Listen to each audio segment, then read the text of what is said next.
ایک دفعہ کا ذکر ہے کہ 3 لوگ ایک سفر پر نکلے۔ دوران سفر رات ہو گئی اور بارش بھی ہونے لگی، تو ایک غار میں رات گزارنے کے لیے وہ حضرات داخل ہو گئے۔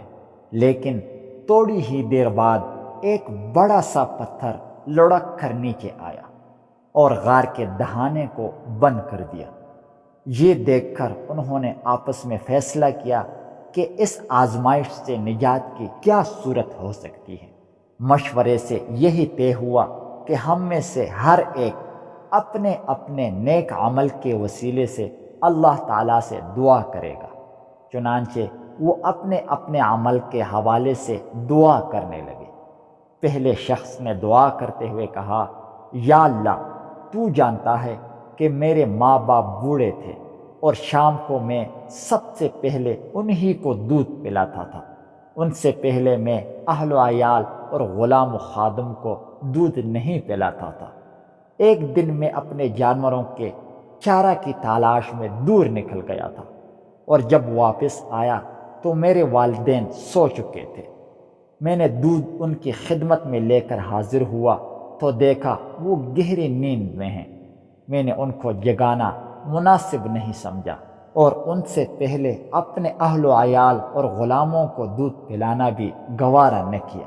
میں دودھ کا پیالہ ہاتھ میں پکڑے ان کے سرہانے کھڑا رہا، ان کے جاگنے کا انتظار کرتا رہا، حتیٰ کہ صبح ہو گئی۔ جب وہ خود بیدار ہوئے تو میں نے انہیں ان کے شام کے حصے کا دودھ پلایا۔ یا اللہ، تو جانتا ہے کہ میں نے یہ کام صرف تیری رضا اور خوشنودی کے لیے کیا تھا۔ تجھے اس کا واسطہ ہمیں اس مصیبت سے نجات عطا فرما۔ دعا کے نتیجے میں وہ چٹان تھوڑی سی سرک گئی، لیکن باہر نکلنا اب بھی ممکن نہ تھا۔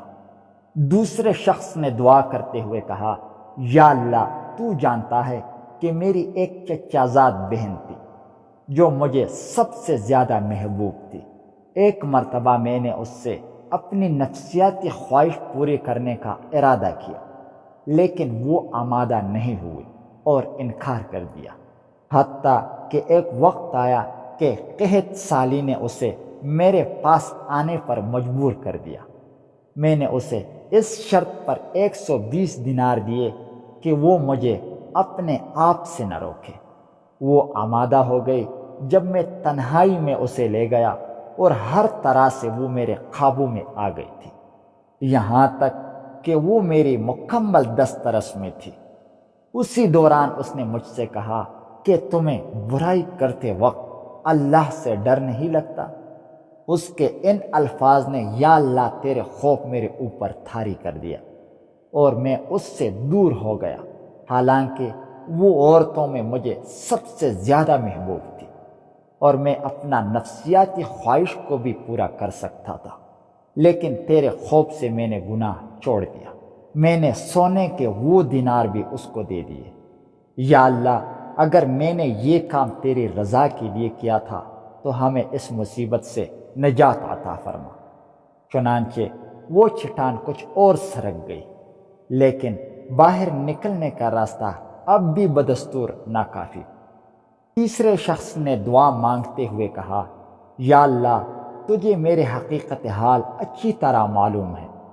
میں نے اپنے کام کے لیے کچھ مزدوروں کو اجرت پر رکھا تھا، سب کی اجرت میں نے ادا کر دی، صرف ایک مزدور ناراض ہو کر اپنی مزدوری لیے بغیر چلا گیا تھا۔ میں نے اس کی مزدوری سے غلہ خریدا، اسے بویا، پھر اس سے بتدریج گائے، بکری اور غلام وغیرہ خریدے، حتیٰ کہ بہت سارا مال جمع ہو گیا۔ کچھ عرصے بعد وہ آیا اور کہنے لگا کہ اللہ کے بندے، مجھے میری اجرت ادا کر۔ میں نے کہا، یہ اونٹ، گائے، بکریاں اور غلام جو تجھے نظر آ رہے ہیں، یہ سب تیری اجرت کا ثمرہ ہے، اور ان سب کے تم مالک ہو۔ اس نے کہا، مجھ سے مذاق نہ کر۔ میں نے کہا، میں تم سے مذاق نہیں کر رہا، حقیقت بیان کر رہا ہوں۔ چنانچہ وہ سارے کا سارا مال لے کر چل دیا۔ یا اللہ، اگر میں نے یہ کام صرف تیری رضا کی خاطر کیا ہے تو ہمیں اس مصیبت سے نجات عطا فرما۔ چنانچہ وہ چٹان بالکل ہٹ گئی اور غار کا منہ مکمل کھل گیا اور وہ تینوں باہر نکل آئے۔ دعا تو بغیر وسیلے کی بھی قبول ہوتی ہے، لیکن وسیلے کے ساتھ بہت جلد قبول ہو جاتی ہے۔ اگر ویڈیو اچھی لگی ہو تو پلیز چینل کو ضرور سبسکرائب کیجیے گا۔ میں روزانہ اسی طرح کی ویڈیوز اپلوڈ کرتا رہتا ہوں۔ شکریہ۔